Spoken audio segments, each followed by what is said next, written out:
नमस्कार, आप देख रहे हैं न्यूज़ वन इंडिया और मैं हूं आपके साथ कोमल गंगवार। इस बुलेटिन में हम अभी तक की 4 बड़ी खबरों को लेकर बात करेंगे। सबसे पहले बात होगी यूपी विधानसभा के हंगामेदार बजट सत्र को लेकर। बजट सत्र के पहले दिन राज्यपाल आनंदीबेन पटेल ने अभिभाषण में सरकार की उपलब्धियां गिनाई, लेकिन उनके अभिभाषण की शुरुआत होते ही विपक्ष के नेताओं ने किसानों, महंगाई और महिला सुरक्षा के मुद्दों को लेकर हंगामा शुरू कर दिया। सदन में अभिभाषण के बीच जमकर नारेबाजी हुई, तो वहीं कांग्रेस के विधायकों ने विरोध में सदन से वॉकआउट भी कर दिया। दूसरी बड़ी खबर की बात होगी उन्नाव कांड को लेकर। उन्नाव के जंगल में पशुओं का चारा लेने गई 3 दलित नाबालिग बेटियां एक ही दुपट्टे से बंधी हुई मिली, जिन्हें अस्पताल ले जाया गया, जहां इस दौरान 2 लड़कियों ने दम तोड़ दिया। बता दें, एक बेटी कानपुर के रीजेंसी अस्पताल में जिंदगी की जंग लड़ रही है। तो तीसरी बड़ी खबर की बात करेंगे जो कि किसान आंदोलन से जुड़ी है। चक्का जाम के बाद अब किसानों ने रेल रोकने की शुरुआत कर दी है। आज शाम 4 बजे तक किसान कृषि कानून के विरोध में रेल रोक रहे हैं और सबसे अंत में आपको मेरठ लेकर चलेंगे, जहां वकील ओमकार तोमर सुसाइड केस के आरोपी संजय मोताला ने खुदकुशी कर ली है। इस बुलेटिन में इन 4 खबरों पर विस्तार से बात होगी।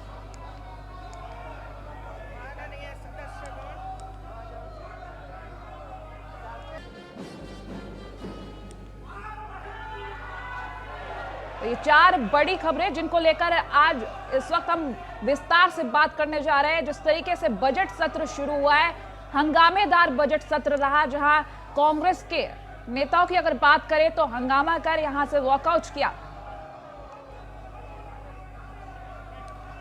और दूसरी तस्वीर के बारे में अगर बात करें तो उन्नाव की बेटियों को लेकर, जहां बेटियां सुरक्षित नहीं है, साफ जाहिर हो रहा है उन्नाव की बेटियों का गुनहगार आखिर कौन है।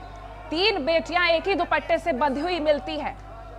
ये दलित बेटियां एक ही दुपट्टे से बंधी हुई पाई गई। तीसरी तस्वीर के बारे में बात करेंगे तो किस तरीके से किसान आंदोलन लगातार आगे बढ़ाया जा रहा है। रेल रोक रहे हैं किसान, अब यात्रीगण खुद ही सावधान रहें, इस तरीके से ये तस्वीरें सामने आ रही हैं। और मेरठ में आरोपी ने खुदकुशी कर ली। मेरठ की तस्वीरों के बारे में बात करेंगे। ये 4 बड़ी खबरें इस वक्त की।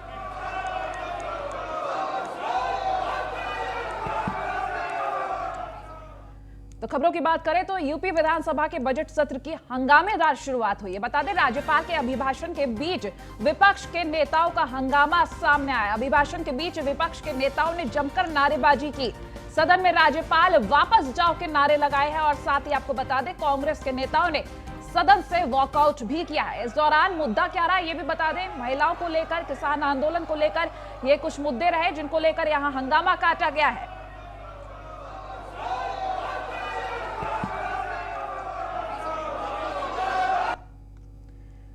तो किस तरीके से हंगामा रहा ये तस्वीरें साफ बयां कर रही हैं।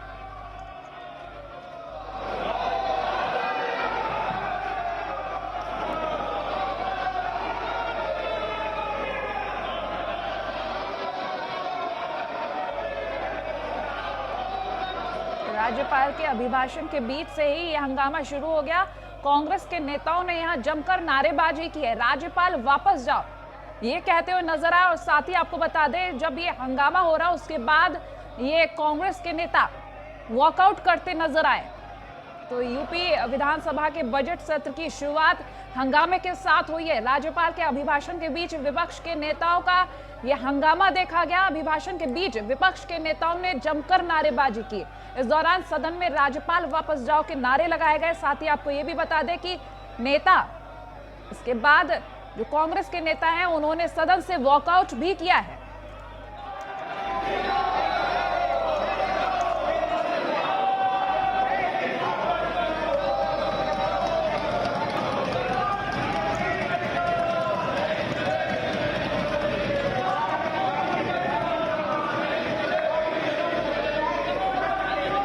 देखिए, बोर्ड भी यहाँ पर लेते हुए नजर आ रहे हैं जिसपे लिखा है जब से कांग्रेस आई महंगाई कम तोड़ आई। इस तरीके से ये नारे और बोर्ड लेकर यहाँ पर विपक्ष के नेता नजर आ रहे हैं और साथ ही ये हंगामा करके यहाँ से वॉकआउट भी किया गया है।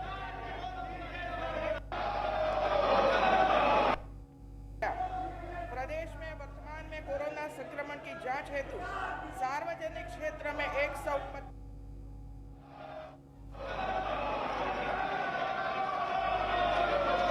राज्यपाल आनंदीबेन पटेल के अभिभाषण से उत्तर प्रदेश विधान मंडल के बजट सत्र की शुरुआत आज हुई जरूर है, लेकिन हंगामेदार ये शुरुआत रही है, जहां इस दौरान विपक्षी दल के विधायकों ने विधानसभा के अंदर भाजपा पार्टी के खिलाफ नारेबाजी की और राज्यपाल आनंदीबेन पटेल के संबोधन के दौरान बाहर चले गए। वहीं कांग्रेस और बसपा विधायकों ने भी यहां बजट सत्र से वॉकआउट किया है। तो आज जिस देखिए, जो महामहिम राज्यपाल का अभिभाषण है, हमने सोचा था कि उसकी शुरुआत में कम से कम सरकार उन 200 किसान को श्रद्धांजलि देगी जो शहीद हुए हैं किसान आंदोलन में, जो ये अपनी मांगों के, अपने अधिकारों को, जो 12 हफ्तों से हमारा अन्नदाता सड़कों पर बैठा हुआ है, संघर्ष कर रहा है, उनकी मांग, जो तीनों काले कानून, उनको वापस लेने की मांग को लेकर के, पर कहीं भी सरकार में संवेदना नहीं थी। महामहिम राज्यपाल ने भी अपना भाषण शुरू कर दिया बिना उन किसानों को श्रद्धांजलि दिए हुए जो इस आंदोलन में शहीद हुए हैं। ज्यादातर किसान उत्तर प्रदेश के थे। पूरी तरह से सरकार संवेदनहीन है।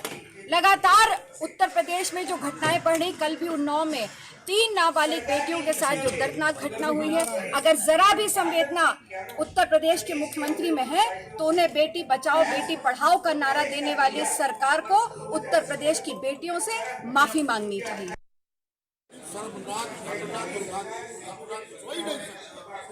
सरकार को इसको संज्ञान लेना चाहिए। सरकार का एक बार खत्म हो चुका है। कानून व्यवस्था बनाए रखने की उनमें हिम्मत नहीं है। वो केवल फर्जी इनकाउंटर करके दिखाना चाहते हैं कि हम कानून व्यवस्था रोक रहे हैं।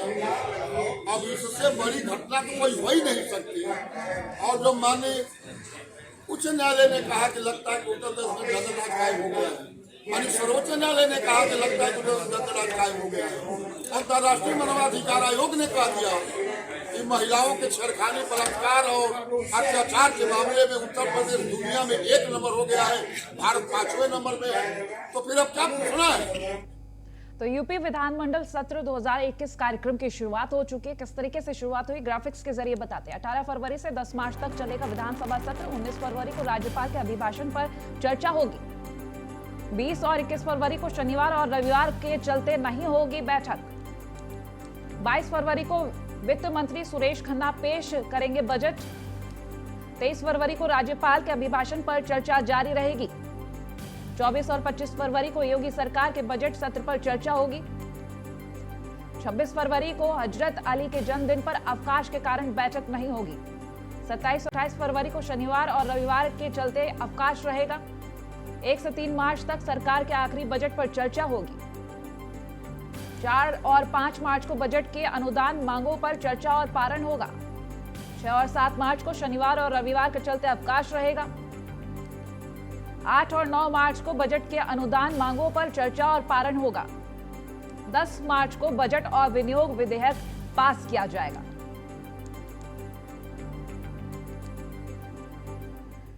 और बजट सत्र में 7 अध्यादेश पारित कराएगी योगी सरकार। ये अध्यादेश सदन में पास किए जाएंगे। बता दें, यहां पेश किए जाएंगे ये अध्यादेश। उत्तर प्रदेश पेंशन हेतु सरकारी सेवा तथा विधिमान्य अध्यादेश 2020 सामने आएगा। तो उत्तर प्रदेश चलचित्र विनिमय संशोधन अध्यादेश 2020, उत्तर प्रदेश विधि विरुद्ध धर्म संपरिवर्तन प्रतिषेध अध्यादेश 2020, उत्तर प्रदेश राजस्व संहिता संशोधन अध्यादेश 2020।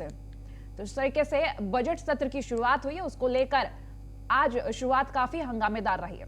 खबरों में आगे बढ़ेंगे तो उन्नाव कांड को लेकर बात कर लें। उन्नाव कांड में न्यूज 1 इंडिया की पड़ताल सामने आई। बता दें, अलग अलग पिता की बेटियां हैं, 3 लड़कियां, 2 लड़कियां हैं चचेरी बहन। दोनों लड़कियों की मौत का कारण अभी भी स्पष्ट नहीं हो पाया है।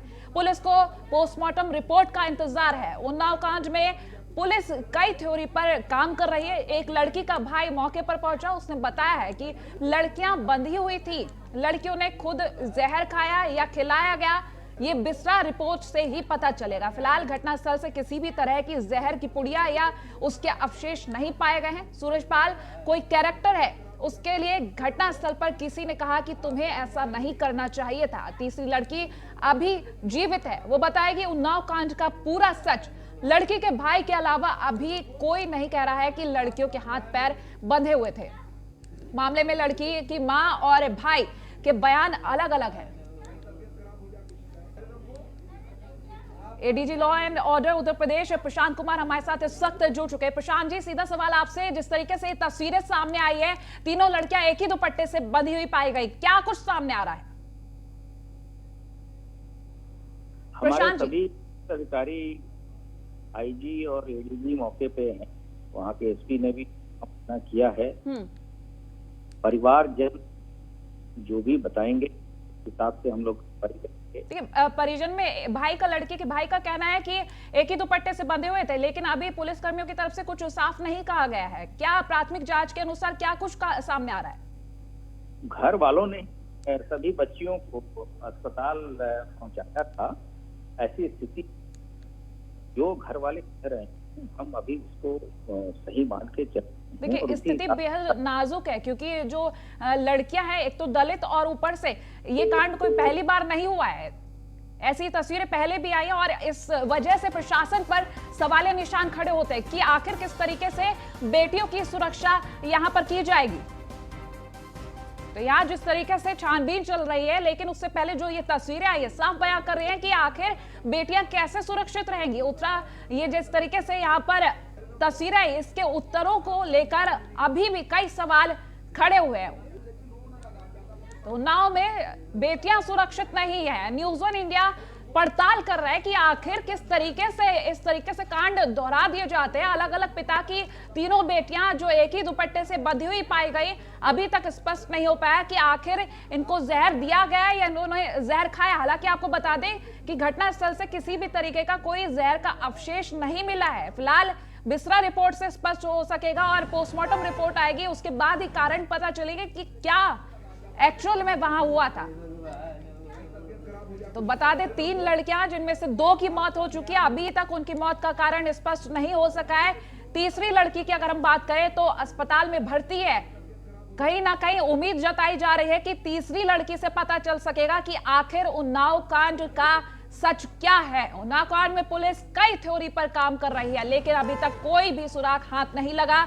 एक लड़की का भाई मौके पर पहुंचा, जिसने बताया कि लड़कियां बंधी हुई थी, लड़कियों ने खुद जहर खाया या खिलाया गया, ये तो फिलहाल बिस्रा रिपोर्ट से पता चलेगा। लेकिन घटनास्थल से किसी भी तरह के जहर की पुड़िया या उसके अवशेष नहीं बरामद किए गए हैं। वहीं आपको बता दें, सूरजपाल कोई कैरेक्टर है, उसके लिए घटनास्थल पर किसी ने कहा कि तुम्हें ऐसा नहीं करना चाहिए था। तीसरी लड़की अभी भी जीवित बताई गई है। बता दें, उन्नाव कांड का पूरा सच उसी से पता चल सकेगा। तो लड़की के भाई के अलावा कोई भी अभी तक ये नहीं कह रहा कि लड़कियों के हाथ पैर बंधे हुए थे। मामले में लड़की के मां और भाई के बयान, दोनों ही बयान अलग अलग नजर आ रहे हैं। तो उन्नाव कांड से एक बार फिर से उत्तर प्रदेश दहल उठा है। भगवान भरोसे बेटी की सुरक्षा यहां पर नजर आ रही, क्योंकि यहां अगर हम पुलिस प्रशासन से उम्मीद करें तो वो उम्मीद करना बेकार है। जहां 3 दलित लड़कियों के साथ जो कुछ आज हुआ, ये 2 लड़कियों की मौत हो चुकी है, एक अभी भी अस्पताल में भर्ती है। बता दें, इलाज जारी। उम्मीद की जा रही है कि उन्नाव कांड का सच उसी तीसरी लड़की से पता चलेगा जिसका इलाज चल रहा है। लेकिन अब उन्नाव कांड को लेकर कौन सा नया मोड़ सामने आएगा, वो फिलहाल आने वाला वक्त बताएगा। लेकिन जिस तरीके से उन्नाव कांड से इस वक्त उत्तर प्रदेश दहल उठा है, सवालिया निशान, क्या वाकई में बेटियों की सुरक्षा पे काम किया जा रहा है? उन्नाव कांड में गंभीर रूप से घायल एक नाबालिग का कानपुर के रीजेंसी हॉस्पिटल में इलाज जारी है। देखिए रीजेंसी हॉस्पिटल से संवाददाता रमन गुप्ता की रिपोर्ट। उन्नाव से एक दिल दहलाने वाली घटना सामने आई है, जब असोहा थाना क्षेत्र के बबराहा गांव में रहने वाली 3 दलित किशोरियां जब बगल के खेत में मवेशियों के लिए चारा लेने जाती हैं, फिर वह खेत से घर जब वापस नहीं आती हैं, तब परिजन उनको ढूंढते हुए उस खेत में जाते हैं और खेत में जब वो उनको मिलते ही हैं तो बिल्कुल होशो हवास में नहीं मिलती हैं, जिसको आनन फानन में उनके परिजन अस्पताल ले जाते हैं, जहां पर 2 युवतियां मृत पाई जाती हैं और एक को कानपुर के रीजेंसी अस्पताल में रिफ़र किया जाता है। पूरी घटना कानपुर के उन्नाव की है, जहां पर 3 दलित युवतियां, बगल में ही एक खेत था जिसमें जाकर वहां मवेशियों के लिए आए दिन वो चारा काटती थी। बुधवार की रात भी वह उसी तरह घर से निकली और उस खेत में गई और चारा काट रही थी। तभी उनके साथ क्या हुआ, ये अभी इसकी पुष्टि नहीं हो पाई है। आपको बता दें कि इस वक्त हम कानपुर के रीजेंसी अस्पताल में खड़े हैं, जहां पर वो तीसरी युवती इसी अस्पताल में मौजूद है और उसका इलाज। एक बार फिर से हमारे साथ ADG law and order Uttar Pradesh Prashant Kumar जुड़ गए हैं, उनसे सवाल लेंगे। प्रशांत जी, ये जो घटना सामने आई है, अभी किस तरीके से जांच की जा रही है, क्या कुछ सामने आ रहा है? प्रशांत जी, बच्चियां जिनकी मृत्यु हो गई है, जैसे काजल और कोमल की, उनके पोस्टमार्टम की कार्रवाई चल रही है जी, और तीसरी बच्ची गौरव है। तो यहाँ हम जानकारी लेने की कोशिश कर रहे हैं एडीजी से, लेकिन शायद संपर्क हमारा उनसे टूट जा रहा है। लेकिन आपको एक बार फिर से हम जानकारी दे रहे हैं कि बेटियों की सुरक्षा को लेकर किस तरीके से एसपी आनंद कुलकर्णी यहाँ पर नाकाम साबित हो रहे हैं। जंगल में बंधी मिली हैं 3 दलित नाबालिग बेटियां। बता दें, अलग अलग पिता की तीनों ही बेटियां और एक ही दुपट्टे से बंधी हुई पाई गई। अभी तक लड़की के भाई ने सिर्फ ये कहा है, उसी ने सिर्फ देखा, उसी के बयान के आधार पर कहा जा रहा है कि तीनों लड़कियां एक ही दुपट्टे से बंधी हुई थी। हालांकि लड़की के भाई और मां के बयान, दोनों के ही बयान अलग अलग नजर आ रहे हैं। लेकिन आपको ये बता दें कि घटनास्थल से अभी किसी तरीके के जहरीले पदार्थ, इस तरीके के कोई अवशेष नहीं मिले। 2 लड़कियों की मौत हो चुकी है, तीसरी का इलाज चल रहा है कानपुर रीजेंसी में और उम्मीद जताई जा रही कि उस लड़की से कुछ पता चल सकेगा। लेकिन सवाल यहाँ ये खड़ा होता है कि आखिर बेटियां कैसे सुरक्षित हो सके। तो किसान संगठनों का देशव्यापी रेल रोको अभियान, बता दें जिस तरीके से किसान संगठनों का आंदोलन जारी है और आज देशव्यापी रेल रोको अभियान उनका है, तो कई राज्यों में अभियान का असर भी दिख रहा है। कृषि कानूनों के खिलाफ आंदोलन के 3 महीने पूरे हो चुके हैं। तो बता दें शाम 4 बजे तक ये रेल रोको अभियान चलाया जा रहा है। गाजियाबाद जंक्शन पर भी कड़ी सुरक्षा की गई है। अभियान के मद्देनजर गाजीपुर बॉर्डर बंद किया गया है। रेल रोको अभियान के कारण आज कई ट्रेनें रद्द भी की गई हैं। तो अभियान में 4 घंटे के लिए रेल रोकी जाएंगी। तो जिस तरीके से तस्वीरें सामने आ रही है, यात्रियों को भारी समस्याओं का सामना करना पड़ रहा है। लेकिन जिस तरीके से चक्का जाम के बाद अब देशव्यापी रेल रोको अभियान आज किया जा रहा है। शाम 4 बजे तक का वक्त तय किया गया है। इसको देखते हुए कई राज्यों में अभियान का असर भी देखा जा रहा है। तो किसान संगठनों द्वारा आज देशव्यापी रेल रोको अभियान चलाया जा रहा है। कृषि कानूनों के खिलाफ किसानों के आंदोलन को 3 महीने पूरे हो चुके हैं। तो दोपहर 12 बजे से शाम 4 बजे तक ये अभियान चलाया जाएगा। दिल्ली, हरियाणा, यूपी, पंजाब में मुख्य तौर पर इसके तहत सुरक्षा बढ़ा दी गई है। तो अभियान में 4 घंटे के लिए रेल रोक दी जाएंगी। और अगर इस अभियान के असर की बात करें तो गुरुग्राम में रेल रोको अभियान का असर देखा जा रहा है। वहीं अंबाला में किसानों का रेल रोको अभियान भी देखा जा रहा है। जिस तरीके से तस्वीरें साफ आ रही हैं कि किसान आंदोलन को लेकर किसान कितना ज्यादा आगे तैयारी करते हुए बढ़ता हुआ नजर आ रहा है। हालांकि आपको ये बता दें कई ऐसी ट्रेनें हैं जिन्हें आज रद्द भी किया गया है इस अभियान के चलते। तो एक्सक्लूसिव फुटेज भी आपको दिखा रहे हैं जहां किसानों ने ये देशव्यापी रेल रोको अभियान आज शुरू किया है। 12 से 4 बजे तक का ये वक्त तय किया गया है, जब 4 घंटे तक ये रेल रोको अभियान चलेगा। तो इसको देखते हुए सुरक्षा भी बढ़ाई गई और कई इंतजाम भी किए गए। गाजियाबाद जंक्शन पर कड़ी सुरक्षा की गई। इसी के मद्देनजर गाजीपुर बॉर्डर भी बंद किया गया है। तो देखिए किसान यहाँ मांग करते हुए नजर आ रहे हैं।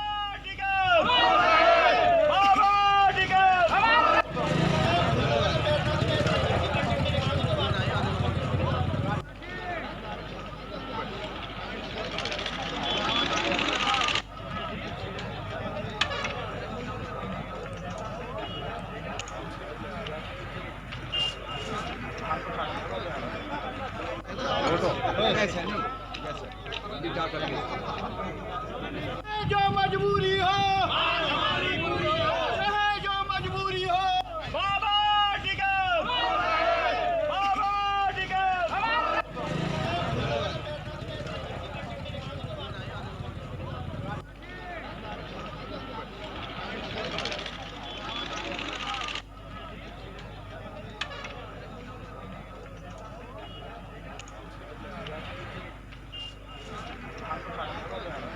रेल रोको अभियान के तहत यहाँ किसानों की संख्या देखकर अंदाजा लगाया जा सकता है। साथ ही ये जो नारे लगा रहे हैं, चाहे जो मजबूरी हो, हमारी मांगे पूरी हो।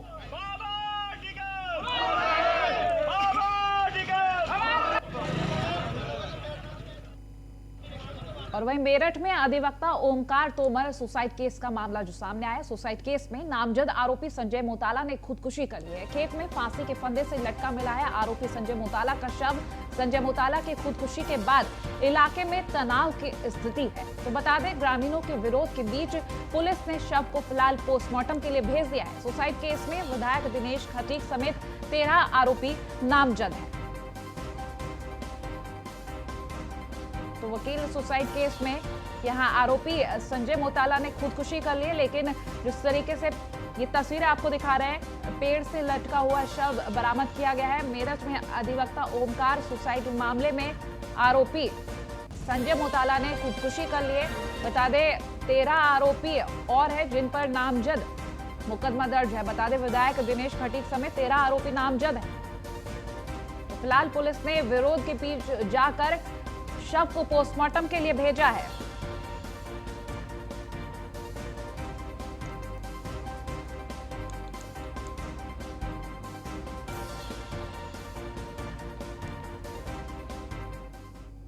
वकील ओमकार सिंह सुसाइड केस ने तूल पकड़ लिया। बता दें, विरोध में आज मेरठ में वकीलों का चक्का जाम है। बता दें, वकीलों के प्रदर्शन को लेकर पुलिस प्रशासन सतर्क है। वकीलों ने पुलिस को 48 घंटे का अल्टीमेटम दिया था, तो 48 घंटे के बाद भी आरोपियों की गिरफ्तारी नहीं हुई। सुसाइड केस में विधायक दिनेश खटीक भी आरोपी है। सुसाइड केस में एक ग्राम प्रधान का नाम भी सामने आया है, लेकिन जिस तरीके से नाराजगी सामने आ रही है, वो तस्वीरें बयां कर रही है। अधिवक्ता ओमकार सिंह तोमर की हत्या जो हुई है, आत्महत्या किया है उन्होंने, उसको लेकर के आज पुलिस प्रशासन के लिए एक बड़ी चुनौती थी। वकीलों ने 48 घंटे का समय दिया था कि 48 घंटे के अंदर दोषियों को गिरफ्तार कर लिया जाए, लेकिन अभी तक पुलिस के हाथ कोई नाम निशान नहीं है। उसी को लेकर के आज कचहरी पर वकीलों का कहना है कि चक्का जाम करेंगे। उसी में पुलिस प्रशासन ने अपनी रणनीति बनाते हुए पहले ही यहाँ पर प्रशासन मुस्तैद कर दिया है। मैं आपको दिखाना चाहूंगा, चारों तरफ यहाँ पर पुलिस प्रशासन मौजूद है। पुलिस का कहना है कि जिस तरह से अधिवक्ता ओमकार सिंह तोमर की सुसाइड नोट में जिनके नाम है, वकीलों का कहना है कि उन पर जल्दी से जल्दी कार्रवाई की जाए, जिसमें पहला नाम दिनेश खटीक विधायक का भी आता है। पुलिस ने अभी तक किसी भी व्यक्ति को कोई गिरफ्तार नहीं किया है। वकीलों का आक्रोश है, वकीलों का कहना है हड़ताल पर है, वो कचहरी में नहीं जाएंगे तब तक ओमकार सिंह तोमर के जो आरोपी हैं उनको सजा नहीं होती, उन पर कार्रवाई नहीं होती। दिखाना चाहेंगे यहाँ चारों तरफ कमिश्नरी चौराहे पर पुलिस मुस्तैद हो चुकी है। पीएसी बल भी यहाँ पर मौजूद है, पुलिस बल भी मौजूद है।